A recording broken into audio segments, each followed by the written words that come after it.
Hello guys, do you hear me?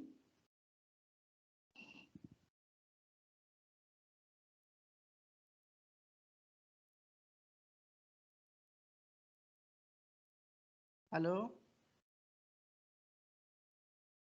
Okay, thank you. So we continue with our topic, linear equilibrium and economic efficiency. We have actually discussed in previous lecture when we have a case of two-person exchange.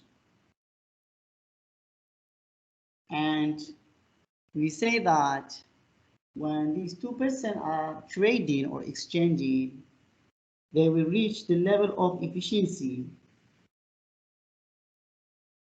depend on their bargaining power. So in a competitive market, actually there is many potential buyers and sellers. And in the perfect competitive market, the price is determined, as you know, between the supply and demand. So those buyers and sellers, actually, they are a price taker. They cannot impose their prices. So today we want to show how this competitive market could lead to an efficient exchange by using the Edgeworth box in the competitive market. And instead to have only one Jane and Karen as we have done previously, today we are going to have something different where we have a scenario, many James and many Karens. You know, not necessary to be all James, but means that we take so many buyers and so many sellers instead of one buyer and one seller. So we assume that the relative price of food and clothing is 1, so they are exchanging 1 to 1, and the trade between them depend on relative price rather than actual price. You have to understand the absolute price is, let's say, if I say the price of pen is 2 ringgit, that is the absolute price and actual price. But we are not going to talk about that. We are talking about relative prices. Relative price means that if I want to exchange with you a pen with, for example, a paper. So I will say, I will give you 1 pen, you give me 5 sheets of paper. So 1 to 5. That is a relative prices. So as I say, we have a figure here. This is the explanation, so I will explain in the figure here. Here we have opportunities for trade, you know, and we start, as we can see, at this point.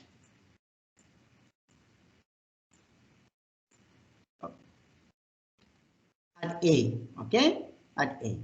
So this carrying food and this carrying clothing, and this James food and James clothing. Remember, there is so many James and so many currents. That means that there is so many buyers and so many sellers. So as I said, equilibrium at point A. And here, when the prices of both food and clothing are equal to 1, means that exchanging 1 to 1. 1 food with 1 clothes, or 2 food with 2 clothes, or 3 food with 3 clothes, 1 to 1.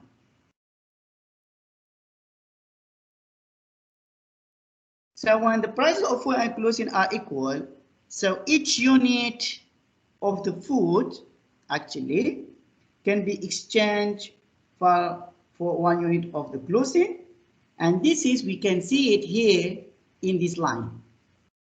P comma this, And if I ask you what is the slope, so it is clear that the slope of that line is -1 because 1 to 1. I give you 1 foot, you give me 1 close. I get 1 close, I lose 1 foot. So now we suppose that in this case, James decide to buy 2 units of clothes and sell 2 units of food. So they are going to do exchange with Karen. And this would move James from A to C, for example. So he will have, in A he has too much food. Now he got 2 clothes to sell and get 2, sorry, he got 2 food to sell and he got 2 clothes extra from here to here. So it will be at point C. And the same for Karen. Before it has, let's say, 5 clothes, now go to point C, it will have only 3. And for the food also will increase from only this to this. So you can see here Karen is getting better off. So this move from A to C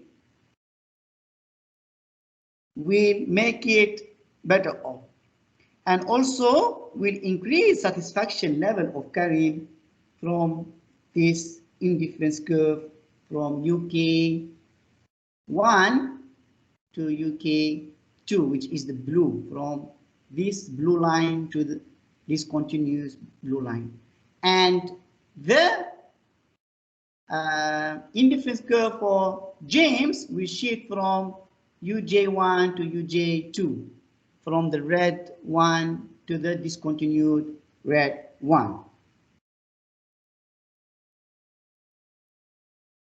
So we choose the prices for the 2 goods so that the quantity of goods demanded by each Karen is equal to the quantity of food that each James wishes to sell, and the quantity of clothing demanded by each James is equal to the quantity of clothing that each Karen wishes to sell, because as we say, we have so many Karens and James.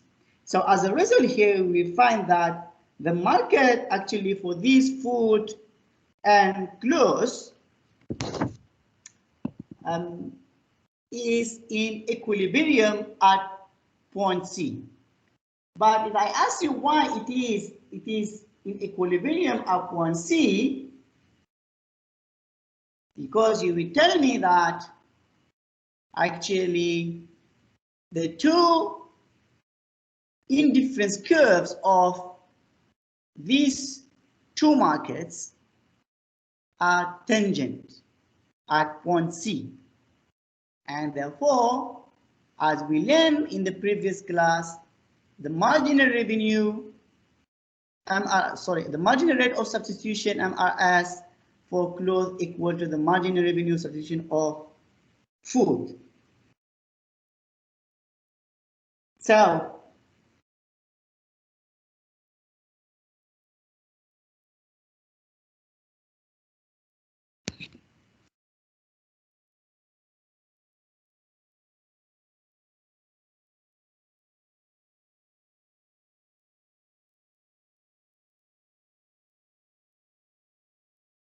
So as I said, the equilibrium in this scenario will give us a set of prices at which a quantity demanded equal the quantity supplied in every market. Now we are not talking about only those 2 people, but we are talking about so many buyers and sellers. And this is also why we call it a competitive equilibrium, because all suppliers and demanders are price taker. This is what we say. So when we talk about the price taker, we are talking about the absolute price or the actual price. But when we do the trade, we talk about the relative price, how much you want to trade with me if I want to give you a pen and get from you a papers. But the thing is that not all prices are consistent with equilibrium. We say if the marginal rate of substitution of the players is not equal, then we are not in equilibrium. We are in equilibrium only if those marginal rate of substitution are equal. So if we have this scenario where the price of food is 1 and the price of clothing is 3 in relative means that I give you 1 food, you give me 3 clothing. So what do you think?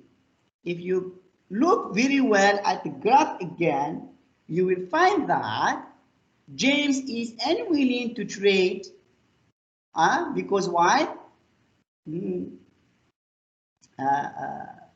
Supposed to be 1 food and 2 clothing, not 3, 2. Because in this way, this marginal rate of substitution is half. So,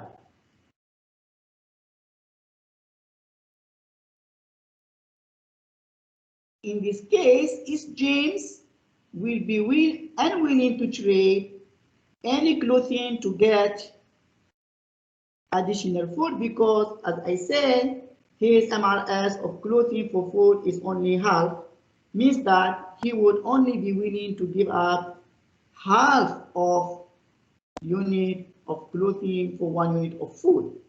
But in this scenario here, we have 1 to 3. So he must, in order to get 1 food, he must give 3 clothing. But actually, he put in his mind, or what he wants to do, what the condition for him to trade is 2 clothes for 1 food, half. So he will not willing in this case to trade.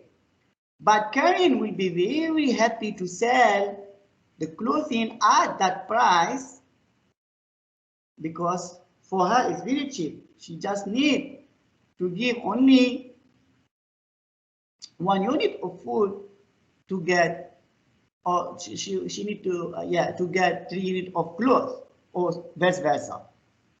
But again, since James is not willing to trade, so she cannot buy, and therefore the market here considered as disequilibrium because the quantities of food and clothing demanded are not equal to the quantities supplied. And this also we can see here in the graph. So we have in the equilibrium here 1 to 1 or 2 to 2. But again,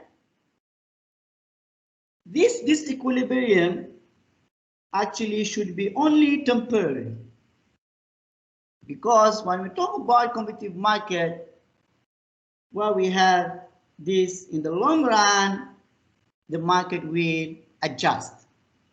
How? In a competitive market, prices will adjust if there is an excess demand in some market or an excess supply in others.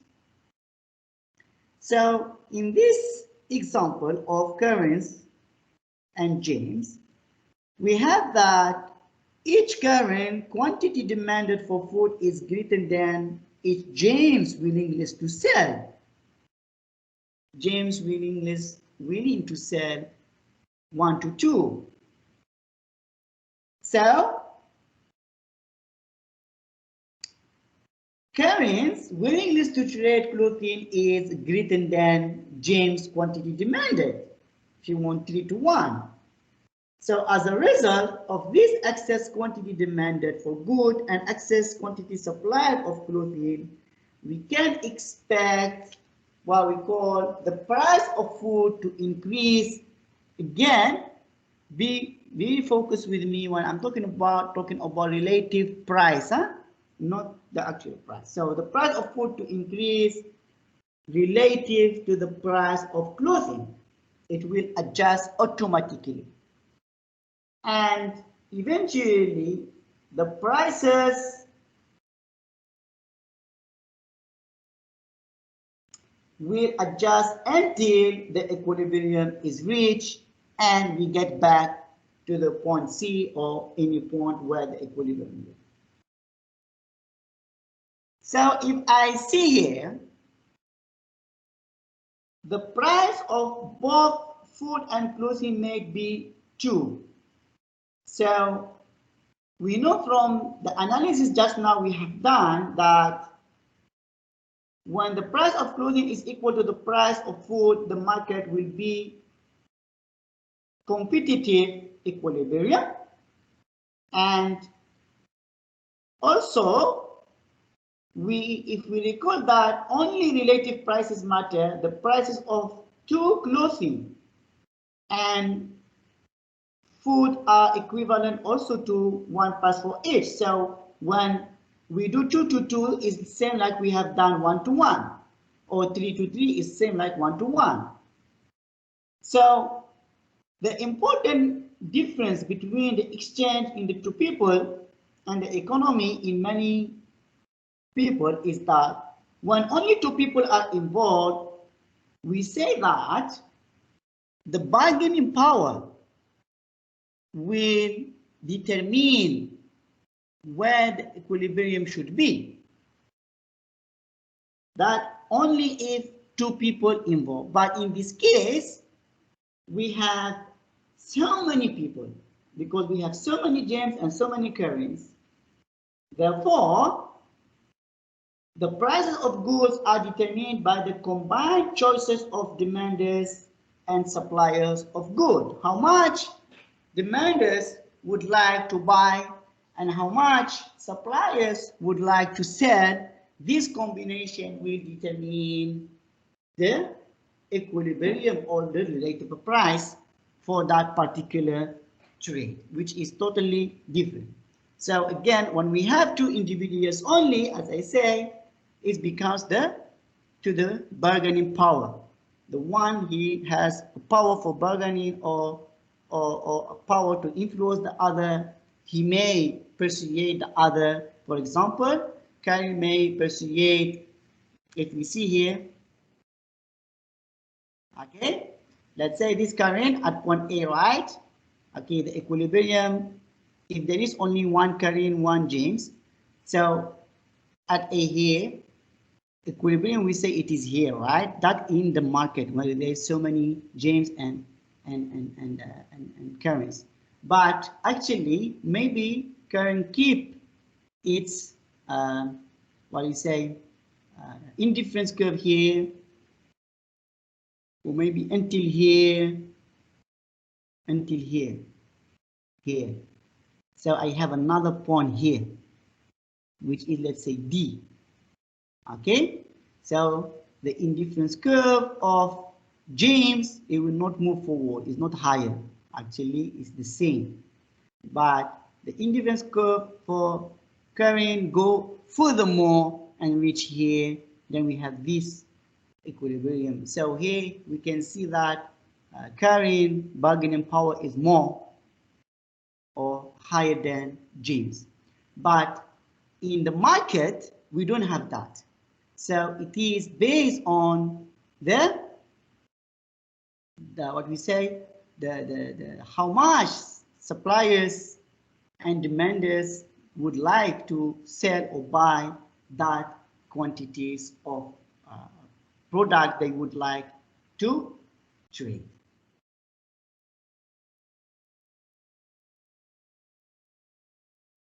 So now we talk about a consumer equilibrium in a competitive market when we have in general equilibrium setting. So it is the most direct way of illustrating the working of Adam Smith here in the picture, where he talked about his famous idea of invisible hand.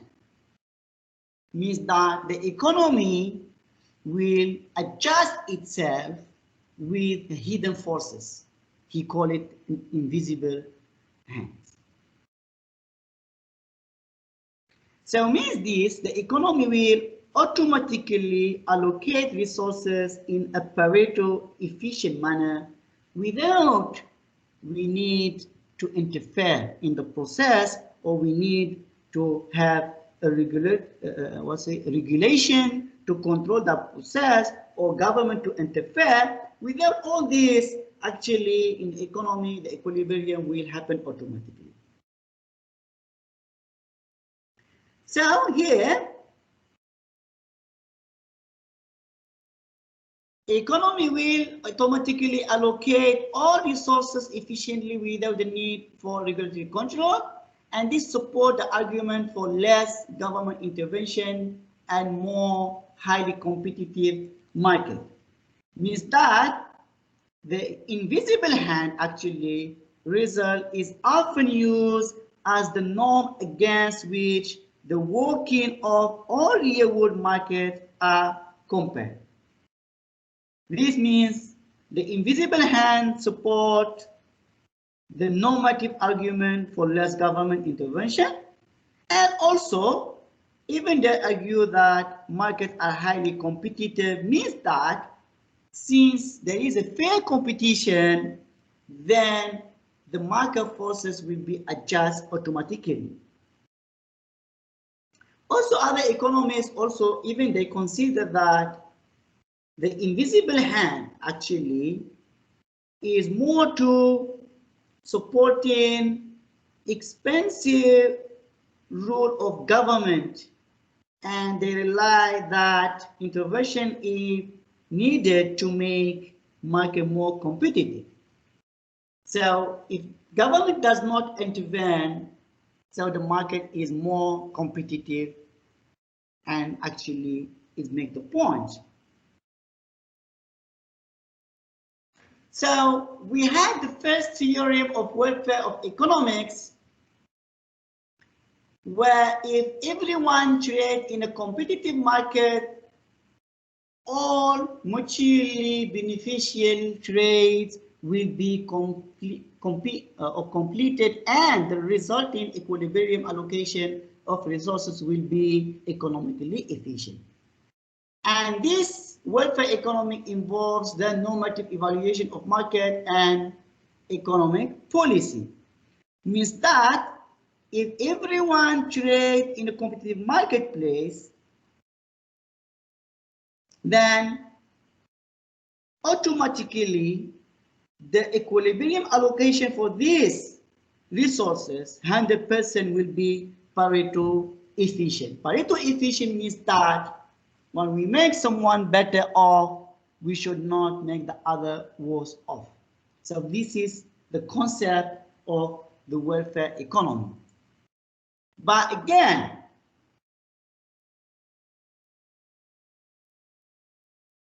because we know that in the competitive equilibrium, because the indifference curves are tangent, okay, so all the marginal rate of substitution of those goods or players are also equal between consumers. Means MRS1 equal to MRS2 and equal to MRS3, and if there is another good to be traded, but we are talking about two people and two goods, so we have two.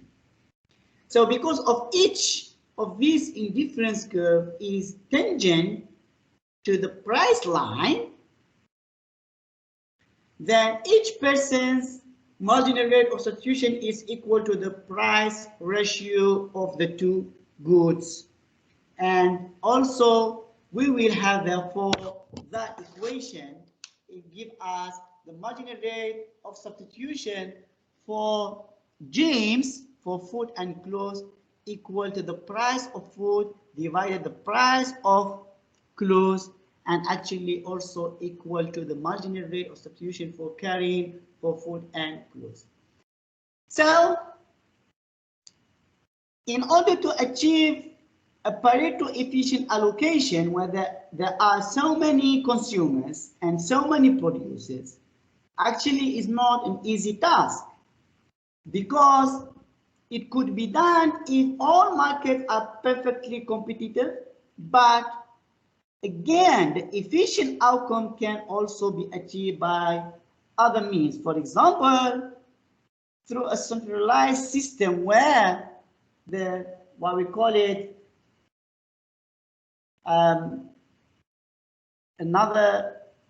when government centralize all the economy. So the government decide how many quantities to be produced for each product or for each service, and at what price should be sold. So here government allocate all goods and services, and government would decide. So this is what we call centralized system. And also we have a competitive outcome preferred since consumers and producers can better assess their preferences and supply. So the competitive solution here is often preferred because it allocates resources with a minimum of information. And here consumers must know their own preferences and the prices actually they face or they want to trade. But also they need to know what is being produced or the demand for other consumers. So in that way, the allocation method needs more information, and therefore, those people become or achieving economic efficiency in or Pareto efficiency allocation in this case, it becomes difficult and maybe also could not be really easy to be managed. So always think that the Pareto efficiency allocation of resources is a complex process where there are also not only the interaction between buyers and sellers, but also could be also other interaction, like as just now we say, government intervention by imposing a centralized system. So now we talk about the equity and efficiency. So as we know, although there are many efficient allocations, some may not be fair to others. You tell me how? Maybe you can take away that, for example, you think that I am earning $100 and someone is earning $0, you will take maybe $40 and give to that who is not earning, and you think, you as a government, you may think fair. You take tax from me, $40, and give to the poor. But for me, I may not see it as a fairness, because this action, it makes me worse off, and it makes the other one better off without actually doing anything. So this is also a difficult question in what is the most equitable allocation, how actually we allocate those resources in an equitable manner. So in order to answer this, also it depends how you define equity. So we can show that there are no reason to believe that efficient allocation from a competitive market will give an equitable allocation. So how you define equity is also a very, very subjective terms. So we go and we see from this, the Edgeworth box, we have two-person exchanging, and the utility possibilities frontier represent all allocations that are efficient in terms of utility level of the two individuals, where we shows that utility frontier where shows that the many points like A, B, C, where we have the interaction between the indifference curve, where we reach the equilibrium. But where exactly is the efficient allocation? So also it shows the level of satisfaction that are achieved when the two individuals have reached to a contract curve. So when two individuals, they already decided to trade or to trade between them, so this is depend on their level of satisfaction. So we see here in this graph. Remember that in every point in the contract curve, in these two person when exchanging, shows the level of utility that James and Karen can achieve. Before we have that. In this figure here, we put the information from this Edgeworth box in different form. So we have James utility measures on the horizontal axis and current on the vertical axis. Okay.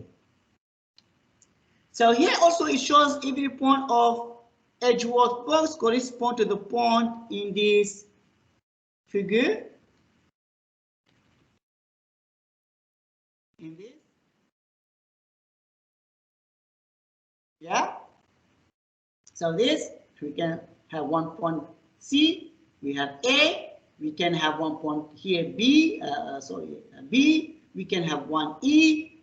So that point that I'm going to show here is almost similar, but it's just represented in different way. It just put it in that way. I close it here and here. Okay.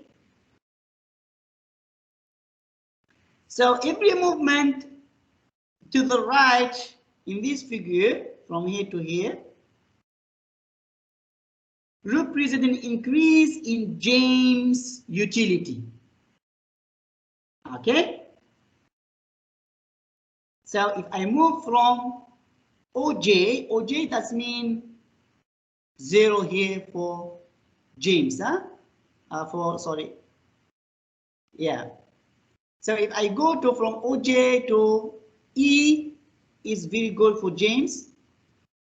Go to F is better. J, right? Go to G is better, and vice versa. For Karen, I move from OK and upward. It gives him a better or increased Karen utility when I go from OK to up. So this utility possibilities frontier represent all allocation that are Pareto efficient. Means that it shows the level of satisfaction that are achieved when the two individuals have reached to a contract curve. So if, let's say, as I say, if I am in OJ, is more extreme at which James has no good and therefore has 0 utility. So here for 0. But for Karen has all. Huh? Karen has all. James has 0.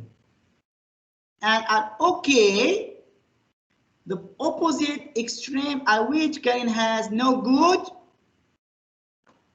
but James has all. So now they need to trade to come somewhere between G, F, and E.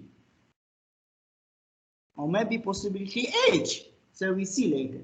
So because all other points on the frontier, such as E, F, and G, corresponding actually on the contract curve, this. So one person cannot be made better off without making the other worse off. So moving from OK to G, making Karen is much better, but making James worse off because James better off if it is here.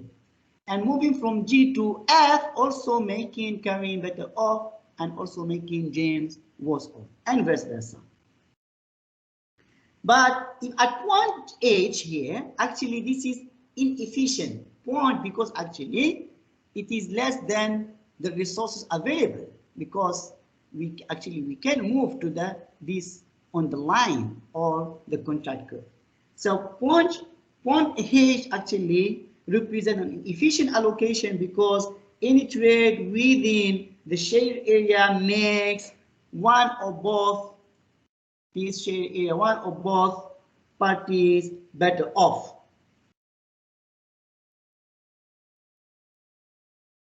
But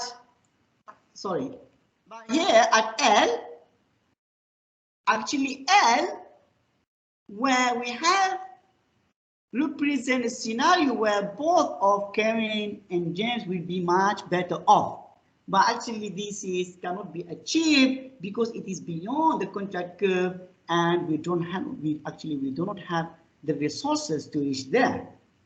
So L, both people would be better off, but L is not attainable because there is not enough of the good to generate that point of level of utility. So I go here.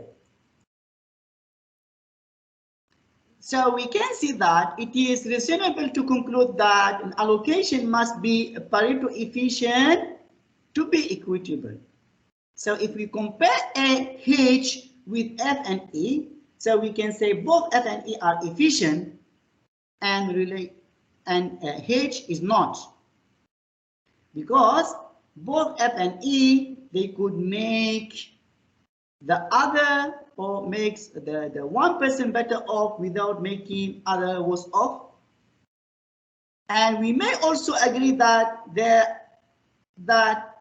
it is inequitable or not equitable to James or Karen or both for an economy to yield allocation H as opposed to E and F, because if both of them they want to be in this allocation, then there is another resources that are not attained or attainable or are not used. So, but suppose H and G, okay, are the only possible allocation. Either Karen and James agree to be in H or G.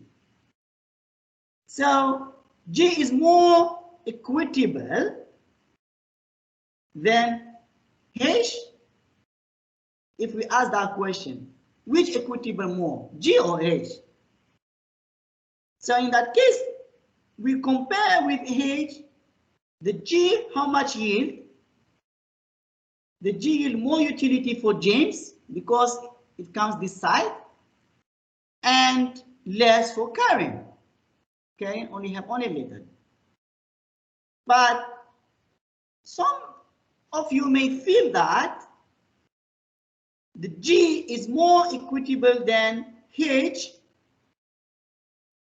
H here will give also less actually to James.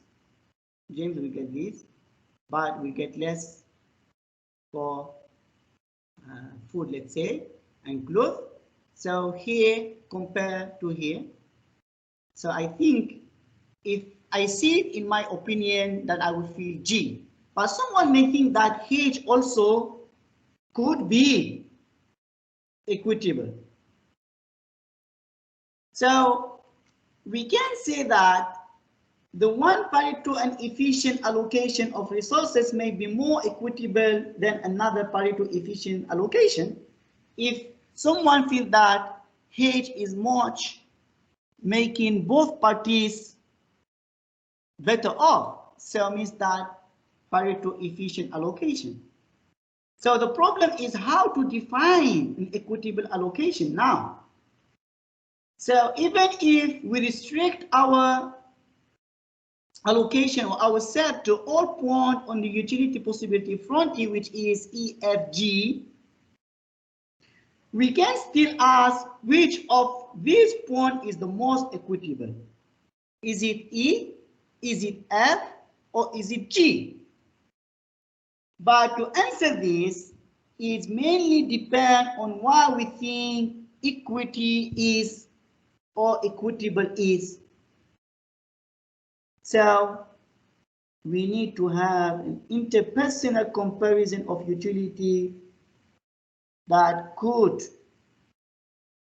make that efficiency equitable.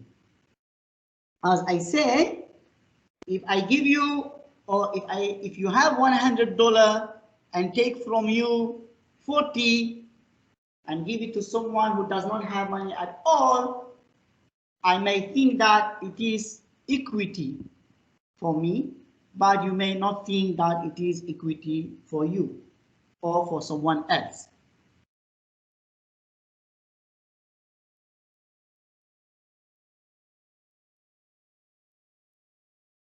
So a competitive equilibrium can occur at any point on the contract curve depending on the initial allocation. It would be, as we say, E, G, or F. But since not all competitive equilibriums are equitable, we rely on the government to help each equity by redistributing income via taxes or public services. So via taxes means that you tax rich people, give to the poor. Public services means that provide services such medical services to the poor, or even you can give them a direct transfer, money transfer, or maybe you can give them some programs like even here in Malaysia they do like food programs when, for example, there is a flood or something, you know, any disaster, you have those kind of programs. So with the help of government using these taxes and public services like cash transfer, like distributing of food or food program or others, medical benefit or programs, could help us to achieve that equity. So the result that a competitive equilibrium can sustain every point on the contract curve, E, G, or C. So this is a fundamental result in microeconomics. So when we have the contract curve, we must allocate our resources on a point which is moving across that contract curve, not below. If below it is inefficient, above it will be not attainable because we cannot reach that. We don't have the resources for that.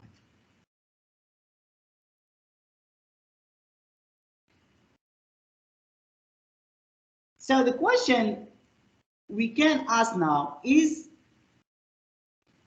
there is a trade-off between the equity and efficiency. If we want to achieve the equity, should we also forego the efficiency and vice versa? In other words, is that must a society that wishes to achieve a more equitable allocation of resources, he must operate in a manner that is Pareto efficient or no? So this answer actually, or this question actually answered by what we call the second theorem welfare, where it says that if individual preferences are convex, then every efficient allocation or every point on the contract curve is a competitive equilibrium for some initial allocation goods. So this theorem tells us that any equilibrium demand to be equitable can be achieved by a suitable distribution of resources among individuals, and that such a distribution need not to be itself a general inefficiencies. But again, can really we achieve that? So there is no necessary to trade off efficiency and equity in exchange. That theorem says. So if you want to have an equity, we should not give up our efficiency. There is no theoretical reasons why the redistribution of goods from one party to another has to reduce efficiency. So if I want to reduce 40 ringgit from you and give to another one, there is no reason to believe that if I do that, this will reduce efficiency. So this is the lessons of the second theorem of the welfare economics, what they argue. But the implication of the second theorem of welfare economics is that no matter how resources are allocated in the Edgeworth box, the invisible hand will ensure that Pareto efficiency is obtained. So if, let's say, by reallocating these resources from one point to another point, from A to C, and let's say that reallocation was not efficient or inefficient, actually the invisible hand of Adam Smith will work and make it again efficient or Pareto efficiency.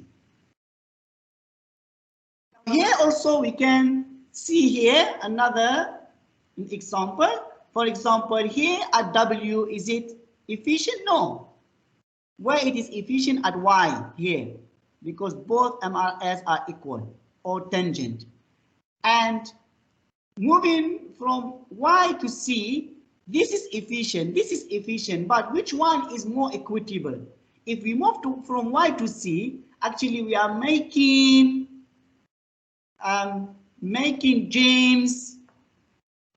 Monica much better and making Rachel is worse off. If we move from C to Y, is the opposite. So now, moving from Y to C will not reduce efficiency. Efficiency is still there, but is it equitable? Is there?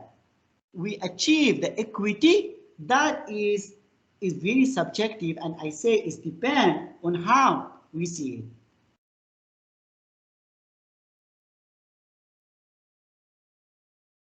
So unfortunately, so many of the programs that government, for example, that redistribute income among rakyat or among people are very costly. You don't think that, for example, if government want to have a program for medical health care, it needs a lot of money, or distribute food, or give cash transfer. So they are very costly. So what they do, they collect taxes or increase taxes from people. So taxes may encourage individuals to work less and cause the firm to devote resources to avoid taxes rather than to producing output. So we will come now to another issue, is what we are saying, that when the government want to intervene by distributing those programs or giving cash transfer in order to somehow achieve some equity. But actually here we have another argument, we may have reached to the level of inefficiency, because in order to fund those programs, you need to increase taxes. When you increase taxes, these people, they will be discouraged, because let's say before I earn 100, government take only 20 ringgit. Then if government increase from I earn 100, government takes 60. So I will say, why I have to work very hard? At the end, I'm not going to get 100. Government is going to take half or more than half. And same for the companies. So these companies also, they will devote those resources and avoid to pay the taxes, and therefore the output will reduce.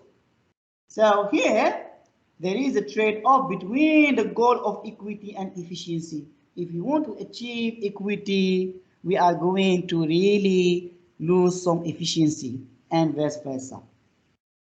So in welfare economics, which build on the first and the second theorem, provide a useful framework for debating on the normative issues that surrounded the equity efficiency issues in public policy. So if you are policy makers. Therefore, now, before you want to have any policy or any action in order to fund programs in order to reduce poverty rate or to reduce the income gap. Therefore, you have to think very well, because you may achieve certain level of equity, but you may also lose a high portion of efficiency. We talk about welfare economics. We will discuss about the meaning of the welfare economics, social policy criteria, where we measure changes in social welfare. So what is welfare economics? Actually, it is a science that studies a condition under which the solution of the general equilibrium model can be said to be optimal, or it studies the general equilibrium of an economy to be an optimal in terms of allocation of resources. Or in different way, we say it is, or it examines the condition for economic efficiency in the production of output and in the exchange of commodities and equity in the distribution of income. So you see, it's very wide concept. So this is also to be clearly distinguished from the everyday usage of term welfare. So you will don't confuse between welfare economics and welfare. Welfare means that refer mostly to government programs, as we just now explained, to aid low-income families or people. But here, when we talk about welfare economics, we are talking only about one small part of what actually the welfare economics cover, or all the welfare is covered. So the maximization of society well-being require, we say, optimal allocation of inputs among commodities and the optimal allocation of commodities itself. The input to produce those commodities and the output, which is the commodities itself. For example, distribution of income.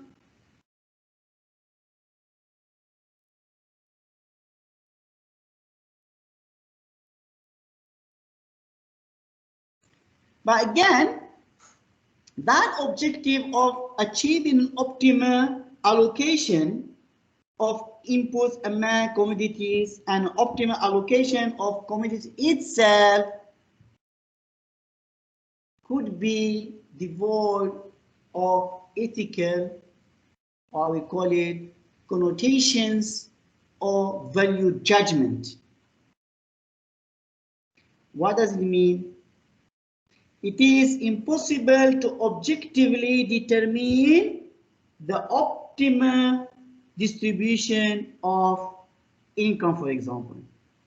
Why? This is necessarily requires, which is what we call it, interpersonal comparison of utility and the value judgment on the relative, what we call it, deservingness, or the merit of various members of society, and different people will inevitably have different opinion. So now, is that those people are with agreement in that optimal allocation, how they see it, how they perceive it. So it is interpersonal comparison of utility. Each one sees the level of his utility. There is an example here. if I take 100 ringgit from you and give it as a subsidy to another individual, actually this will make this individual better off, but makes you worse off because I take from you. So in that case, who is to say that the society composed of both individuals is better or worse off as a whole? That is the question that we would like actually to discuss. So determining this involve comparing, as we say, the utility lost by individual, let's say A or U, the one that I took 100 from, to the utility gained by individual B. So here we will make interpersonal comparison of that utility. And even if A has a high income and B has a low income to begin with, different people will have different opinion on whether this increases social welfare, reduces social welfare, or leave it unchanged. So we can say no entirely objective or scientific rule can be defined, because as I say, if I take 100 ringgit from you because you have 1,000 and give it to others, some people, they say, yes, this is justice, this is actually the equity, and this will make society, more prosperous. Some people, they say, why? The guy was working very hard, it's not fair. So that is a bit, subjective, I would say, to determine.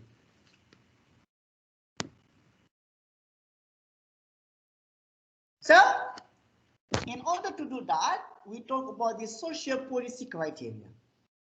When measuring changes in social welfare, we have 4 criteria to determine whether a particular policy raises social welfare or not.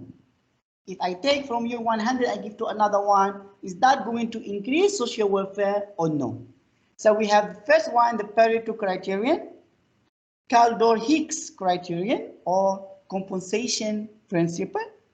We have Cytovsky criterion, and we have Bergson social welfare function. So I will start with the first one, which is this guy, Pareto criterion. This Pareto criterion, according to this policy criterion, it is a policy increases social welfare only if it benefits some member of society. And this is their own judgment. They see it that if a policy that benefited some of members of the society of people without harming anyone, then here we will say that we increase social welfare. But if we harm others, we benefit others, we harm another people, then it will not be as social welfare. So in terms of, for example, this figure here, where we have just now seen, we have, let's say, Karen and James. So movement from point C here inside here and go to G. From G to G here, go from this C and goes to any point here. Could be Z, E, V, H. Let's say E or H. So that movement will benefit one or both individuals and harm no one. So if you see very well, at C, I will have 300, 300, 400. Okay, for James 400, for Curry 300. If I move to E, I will have 500 to carry, make it better off, and James, it will not be affected, still have same. If I go to H, Karen still have the same 300, but James will increase from 400 to 600. So both of them, if I move from C to E or C to H, is better off. And this is what we call the Pareto criterion. But if a movement from point C to point Z, from C to Z here, so this makes individual B much better from 300 to 600 and make this A as worse off from 400 to 300. So it does not pass the Pareto criterion. So because most policies will benefit some and harm others, the Pareto criterion does not go very far and it is biased in favor of what we call the status quo. So it means that the Pareto criterion is not that really helpful for us to decide the social welfare if we improve it or not. So I go now to the next, which is the Caldor-Hicks criterion. So to overcome the limitation of the Pareto criterion, this Caldor and Hicks introduced the second welfare criterion, which is based on compensation principle. It's really genius idea, but also it has a limitation.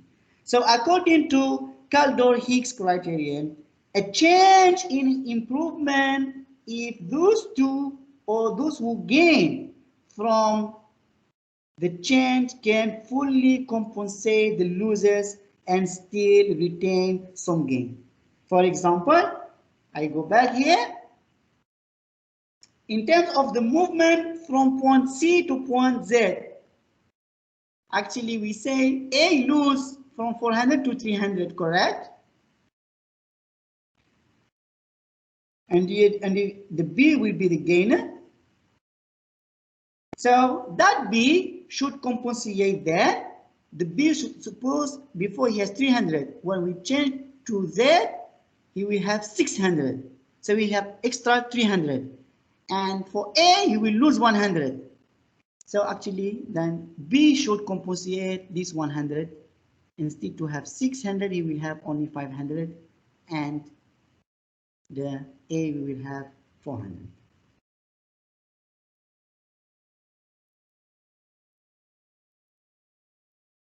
So in that case, we move back to point A. When he compensates, we go to point A. So in that case, social welfare is higher. But again, is that conclusion is really clear-cut? It is not that clear-cut because it has two weaknesses or limitations. So we go in to see. First, it is possible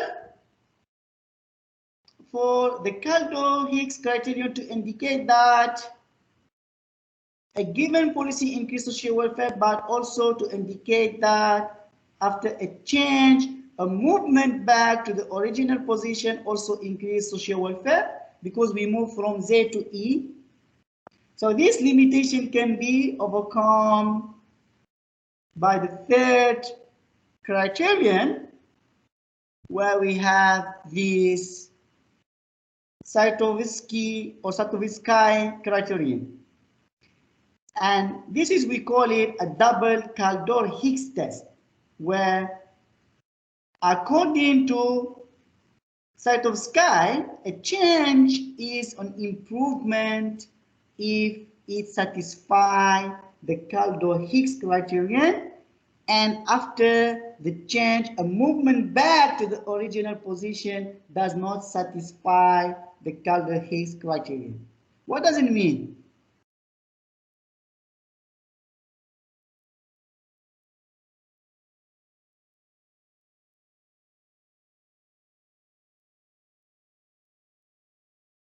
Okay, so for this Caldor, we move from C to Z. Then A is here loser. Then say we compensate. We compensate this B will compensate 100. Then it goes back to E.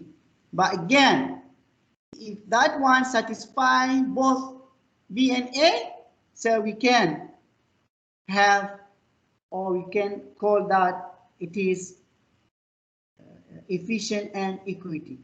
But it does not satisfy B or one of them, so it cannot be.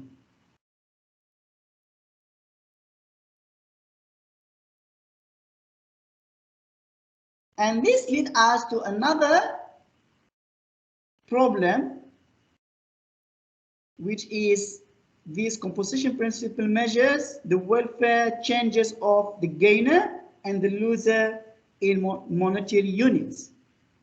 So 600 go back to 500, 400 or 300 increase to 400 in monetary units. So for example, if a policy increases the income of individual B by $100, but lowers the income of individual A by $60, I will assume increase B, let's say by $100, from 300 to 400, and reduce A by $60. So this social welfare has increased according to the Caldor-Hicks criterion because this individual B could transfer 60 of his or her wealth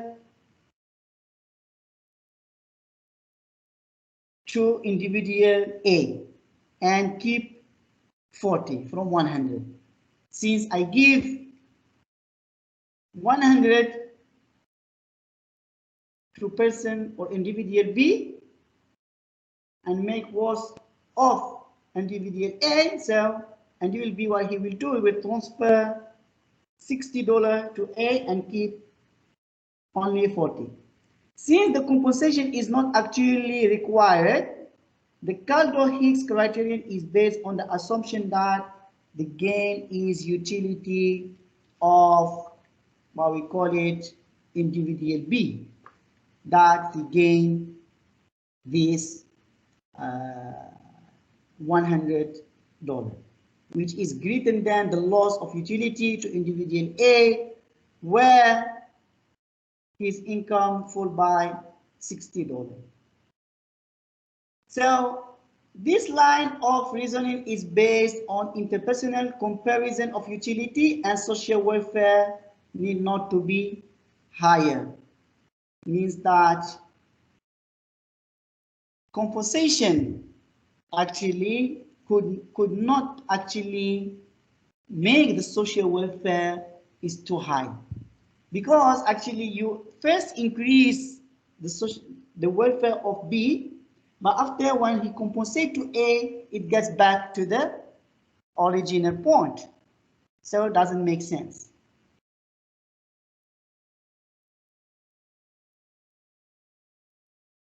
Now, how we are going to solve this problem?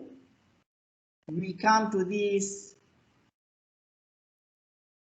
Bergson social welfare function. The only way to overcome the limitation for this Caldor-Hicks criterion is to squarely face the problem of interpersonal comparison of utility between two players. And this leads us to the fourth welfare criterion, which is based on the construction of, as I say, the Bergson social welfare function from the explicit value judgment of society. So that the society will judge and decide and see how. A particular policy can be said to increase social welfare if it puts society on a higher social indifference curve. So now we are not talking about individual 1 or 2, we are talking about one society. So we can say any policy that government or program that government applied increase social welfare, it makes the indifference curve of that society higher. Higher indifference curve, that means higher welfare.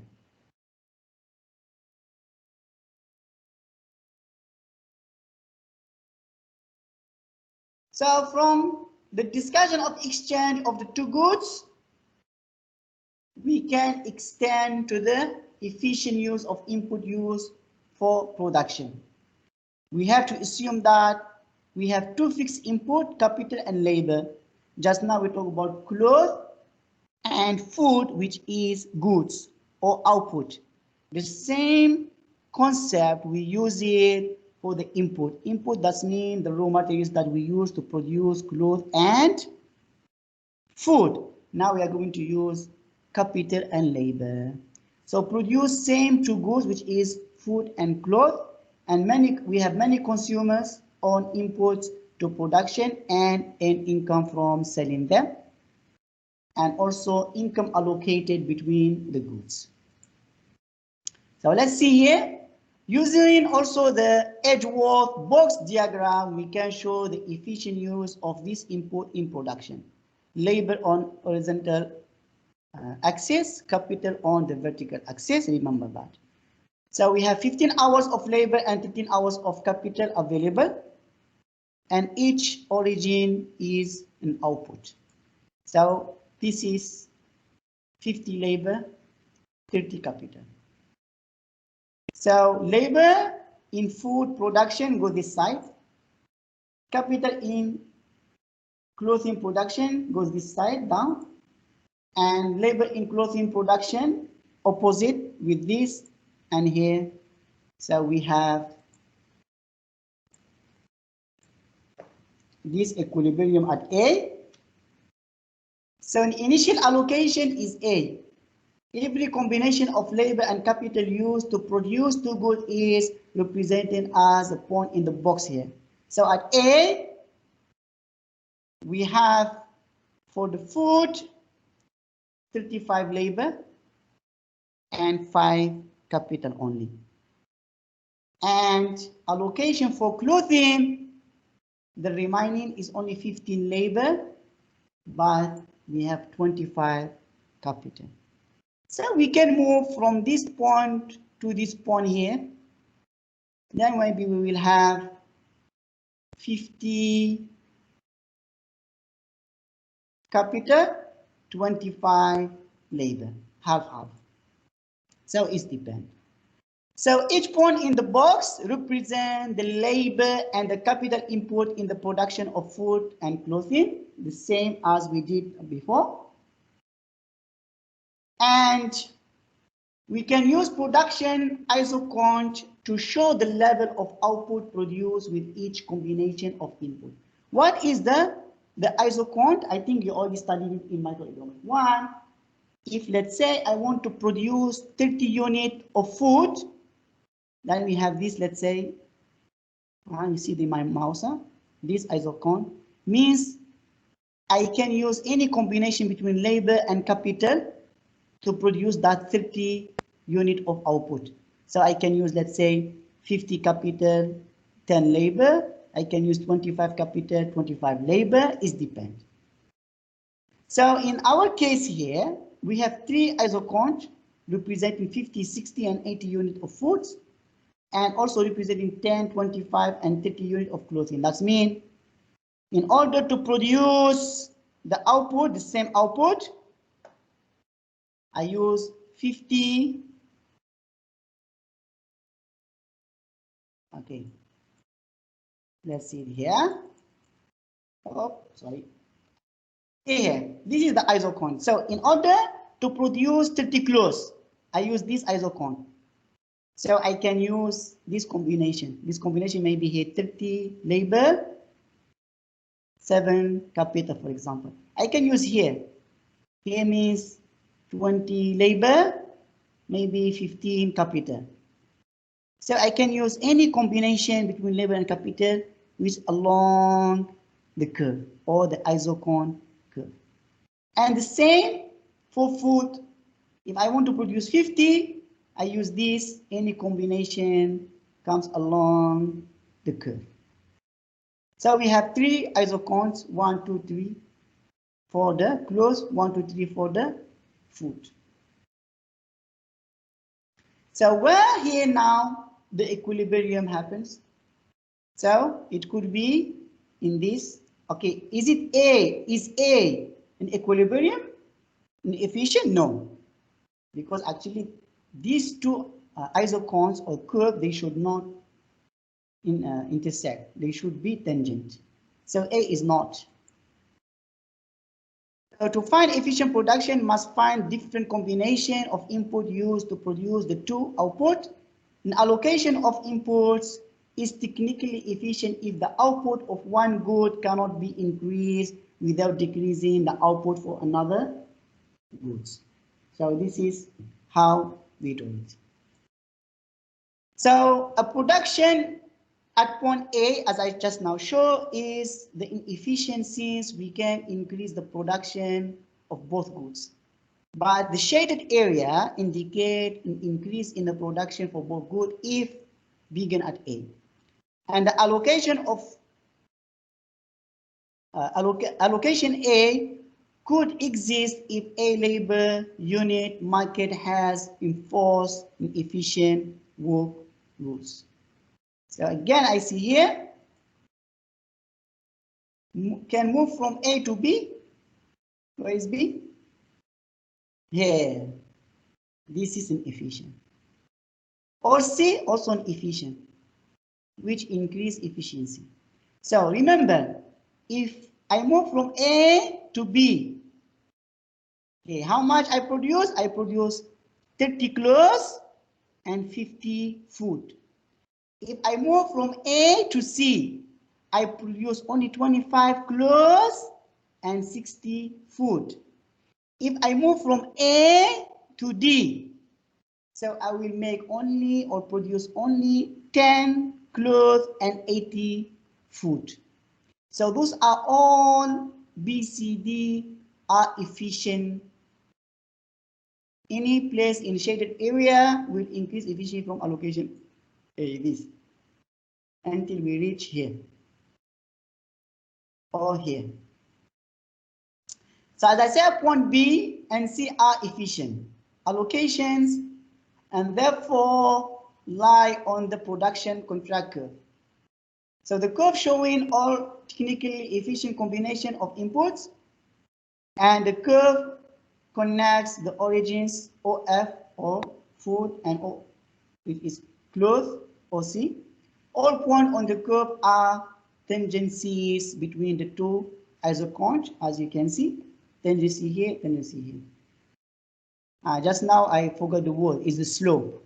Tangency, okay, the slope of the curve at point B should be this line. And the slope of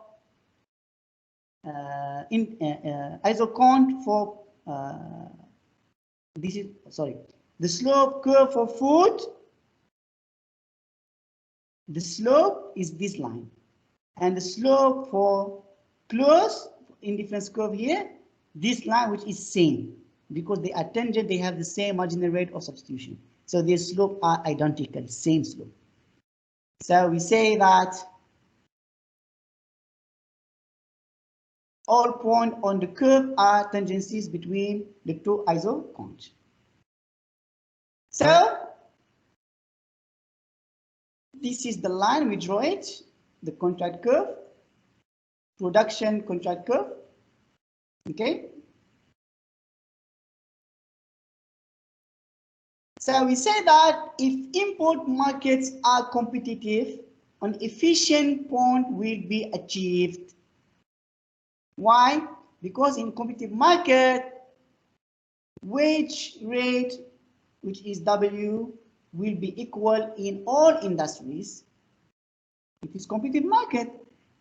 Price taker, you cannot. So you will take the wage, is depend on the market. And the rental rate of the capital R also will be equal in all industries. We are talking about competitive market, right? So therefore, we also before previous lecture class, we have this.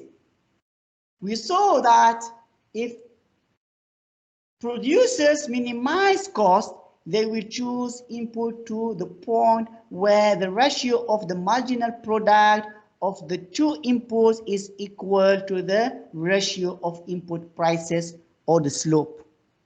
Therefore, we will have the marginal productivity of labor divided by the marginal productivity of capital equal to the wages divided by R. You go back to previous lecture class, you find that, you also study that in macroeconomic number 1. Again, since also we say that the ratio of the marginal product is the same as the marginal rate of technical substitution of labor for capital, because we say that the slope of marginal rate of substitution is the same, identical. Therefore, the MRTS or marginal rate of technical substitution for labor and capital equal to W divided by R. And this is, just now we say, equal to MPL divided by MPK. Then we will have the marginal productivity of labor divided marginal productivity of capital equal to the wage divided by the rent and equal to the marginal rate technical substitution between labor and capital. Please remember these two forms for efficiency and allocation of resources or input. So at the end, we say the marginal rate of technical substitution is the slope of the isoquant. So the competitive equilibrium exists only if the slope of isoquants are equal to one to another. Why? This is the isoquant. What is the slope of this isoquant for a 50F? This line, which is tangent with point B. What is the slope for isoquant for 30 cloth? Same line at the same B. So the slope for both MRS is identical. So the slope of the isoquants are equal to one another. This also equal to the ratio of the prices of the two inputs. So again, competitive equilibrium lies on the production contract curve, not to the consumer contract curve. When we talk about the output, now we are talking about the input. Don't confuse, huh? When we started, we started about the output. Now we talk about the input, which is same concept. And the competitive equilibrium is efficient in a production. So any line in this production contract curve, it will give us efficiency.